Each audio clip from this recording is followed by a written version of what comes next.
بسم الله الرحمن الرحيم، والصلاة والسلام على أشرف المرسلين سيدنا محمد وعلى آله وصحبه أجمعين. أهلا بحضراتكم في فيديو جديد على القناة. النهاردة هنتكلم عن تساهيل بكل تفاصيلها. إزاي يعني أنا مجهز أوراقي وهروح معاك تساهيل، وأقول لك يعني إيه تساهيل وإيه هي رسوم تساهيل والفروع اللي بتراجع فيها تساهيل والأوراق المطلوبة معاك، وايه اللي هيحصل معاك اثناء وجودك في المكتب، وازاي تستعلم عن التأشيرة بعد اصدارها ان شاء الله. اولا يعني ايه تساهيل؟ تساهيل هي شركة وسيطة بتستلم منك الاوراق وبتقدمها للسفارة السعودية بحيث ان هي يتم اصدار التأشيرة على الجواز. يعني هي شركة وسيطة مشغلة. وده بينقلنا على النقطة التانية، ايه هي فروع تساهيل. واقول لحضرتك ان اجابة السؤال ده بتتوقف على جهة القدوم في مستند التأشيرة. بمعنى لو جهة القدوم في مستند التأشيرة القاهرة، بتراجع فروع القاهرة اللي هي فرع شيراتون وفرع الدقي وفرع المنيا وفرع سوهاج. أما لو جهة القدوم في مستند التأشيرة بتكون الإسكندرية، بتراجع فرع طنطا وفرع إسكندرية. أما لو جهة القدوم في مستند التأشيرة السويس، بتراجع فرع السويس وفرع بورسعيد. وبكده بنكون خلصنا فروع تساهيل. هل ينفع جهة القدوم تكون القاهرة وراجع فرع اسكندرية مثلا أو السويس علشان مش لاقي مواعيد على الموقع؟ لأ، وهيرجعوك. لازم تكون ملتزم بجهة القدوم اللي هي تكون نفس الفروع التابعة ليها. وبننتقل للسؤال الثالث، ايه هي رسوم تساهيل؟ وهل في فرق بين الموعد العادي والموعد المميز؟ طبعا رسوم تساهيل للموعد العادي 700 جنيه وللموعد المميز 1200 جنيه. طيب ايه الفرق بينهم؟ مفيش اي فرق بينهم خالص في سرعة انهاء التأشيرة، ولكن الفرق في المبلغ وفي تسهيلات المعاملة. بمعنى انك لو مميز بيمشوا الامور معاك، ولو عادي بيرخموا عليك سنة. طبعا معظم الفروع بيختلف الوضع على حسب الموظف، ولكن بإذن الله لو قلت لك على بعض الملاحظات اللي هم بيركزوا عليها واتفادتها، بإذن الله هتخلص حتى لو ميعاد عادي. وبننتقل للسؤال الرابع، ايه هي الاوراق اللي هاخدها معايا في تساهيل وانا رايح، وايه هي الملاحظات اللي عليها بحيث ان انا اخلص اوراقي بكل سهولة واسلم الاوراق وانا مطمن. الاوراق المطلوبة في تساهيل هنخلي كل قسم لوحده، بحيث ان الزوجة والابناء يكونوا لوحدهم، الاب والام قسم لوحده، الحماة والحماتك قسم لوحدها، والاخ والاخت قسم لوحدهم. تمام. بنبدأ بالشائع للجميع اللي هو الزوجة والابناء. الأوراق المطلوبة ليهم هتكون كالتالي: مستند التأشيرة وطلب إنجاز وموعد تساهيل وصورة من إقامة صاحب الزيارة، وقسيمة الزواج تكون كمبيوتر ومتوثقة خارجية، وشهادة ميلاد الأبناء تكون كمبيوتر ومتوثقة خارجية، مع الملاحظات اللي هقولها لحضراتكم دلوقتي. يعني مستند التأشيرة بيكون بالشكل اللي حضراتكم شايفينه ده، وبعد كده بيكون طلب تأشيرة دخول اللي هو طلب إنجاز، وده بيكون لكل فرد زائر على حدة. تمام. وبعد كده بتكون صورة الإقامة لصاحب الزيارة، حتى لو منتهية أو غير عمله مفيش أي مشكلة خالص. واخيرا موعد تساهيل.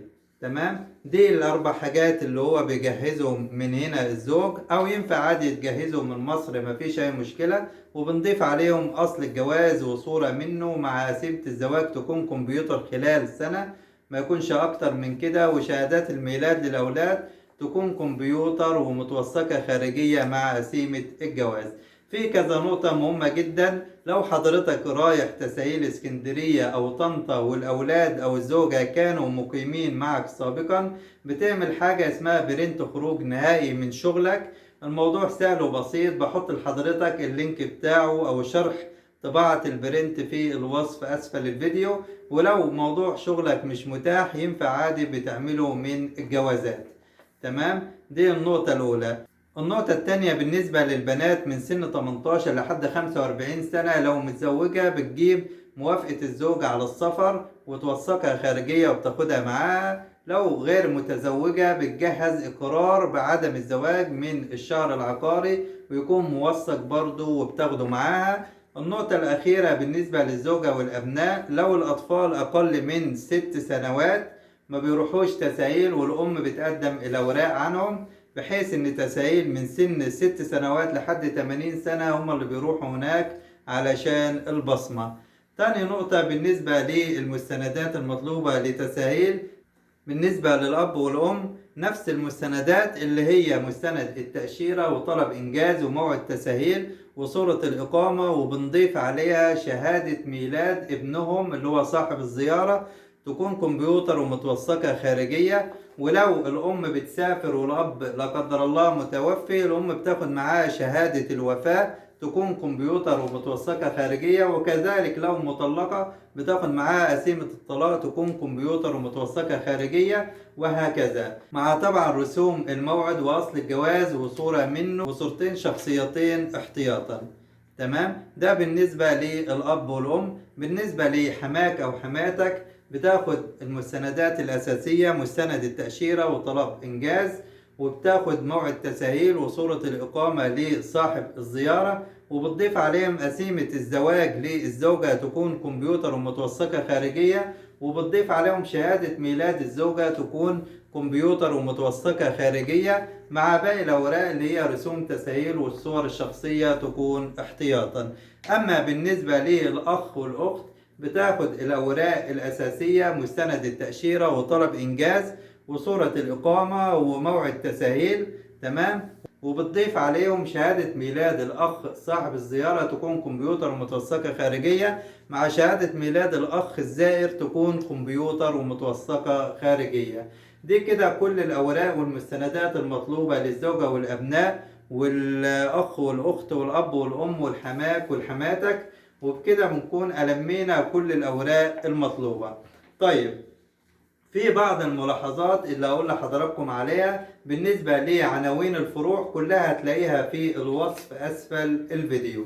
في بعض الملاحظات المهمة جدا اللي هقول لحضراتكم عليها، إن حضرتك لو حاجز موعد تساهيل والزيارة عندك عدة سفرات سنة، لازم تتأكد إنك مختار زيارة عائلية عدة سفرات سنة، لأن النقطة دي مهمة ولو غلطت فيها بيرجعوك من تساهيل.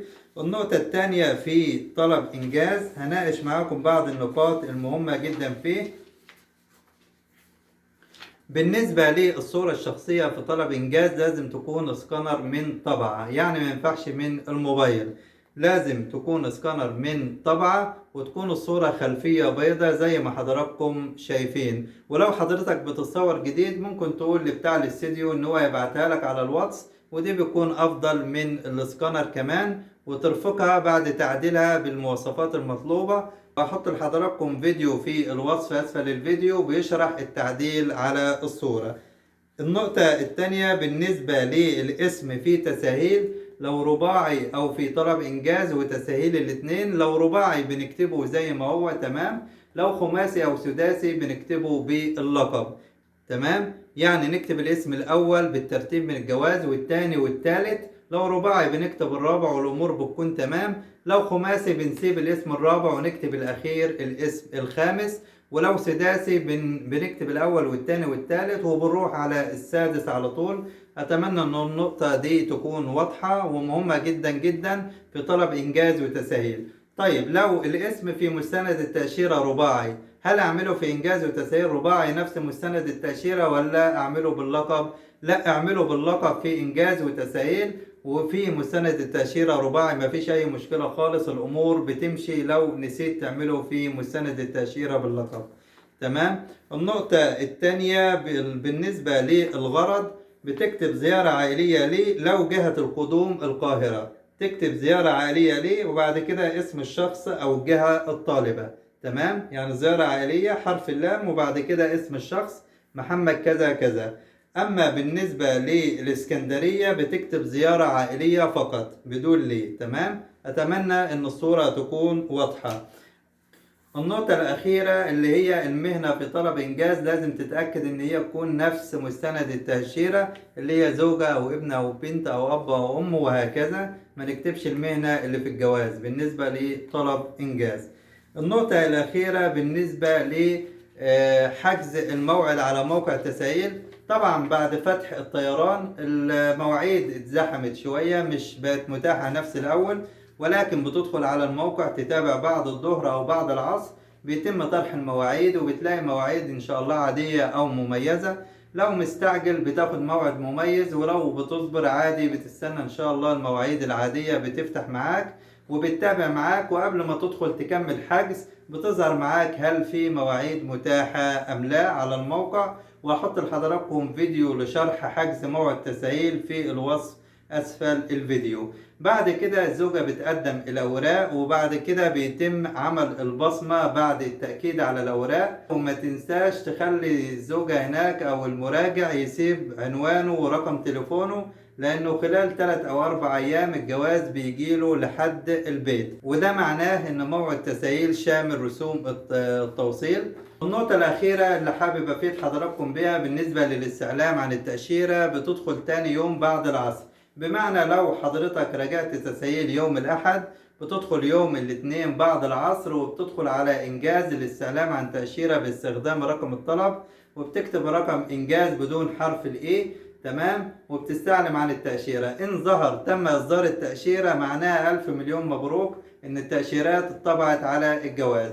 لو ظهر حدث خطأ معناها إن في أوراق ناقصة. أول ما الجواز بيجيلك بتراجع تسهيل قسم الاستعلام وبتشوف إيه الأوراق الناقصة وبتجهزها وبتروح تسهيل مرة تانية. في نهاية الفيديو أتمنى أن يكون قد ألميت بالموضوع بشكل كامل. ما تنساش تدعمنا بالاشتراك في القناة وتفعل زر الجرس لتصلك كل الفيديوهات القادمة إن شاء الله. ولو عندك تجربة في التسهيل اكتب لنا في التعليقات أسفل الفيديو إيه اللي حصل معاك. والسلام عليكم ورحمة الله وبركاته.